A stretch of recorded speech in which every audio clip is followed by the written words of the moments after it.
Χλωρίδα μου, πατρίδα μου, γέννημα θρέμα σου, βορρά των ψυχανθών, βασιλικός πλατήφυλλης αποδημίας, ζουγουρόμελη σοβότανο της μνήμης, που το φυσό κι έρχονται σμήνος οι σκιές στη βουερή κυψέλη του κορμιού μου, κάνοντας το πικρό γλυκό, τον κόσμο μέλι.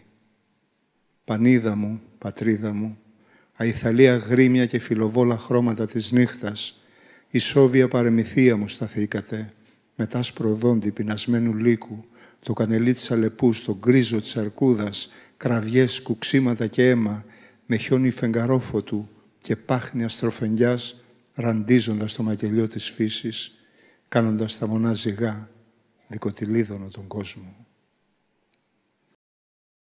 Γέννημα θρέμα του κι εγώ, βορρά της μνήμης, άθυρμα της αγάπης, άλλοτε πάνωπλος από φωνές και βλέμματα κι άλλοτε κάμπος θερισμένος χωρίς τον ψίθυρο μιας καλαμιάς.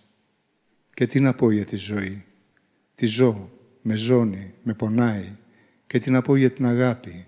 Δεν τη σπούδασα, την ξέρω από στήθους. Και αν απαγγέλω έναν ίαμβο χλωρό, εκείνη τον ποτίζει νύχτα μέρα. Και αν της μιλώ ελληνικά, μόνον αυτά καταλαβαίνει. Στη μουσική τους μοναχά χορεύει, με τον αυλό, τη λύρα, το κλαρίνο. Πατρίδα μου, ασπίδα μου, και δόρυ αιχμηρό στο στήθος, παίρνω το αίμα μου και σε γυρεύω, στον κάτω κόσμο, στον απάνω, άφαντη, στις πολιτείες, στα χωριά σου, άχνα, και λέω δεν υπάρχεις, σ' ονειρεύτηκα και αχυροποίητη σε χτίζω με το ράμφος μου.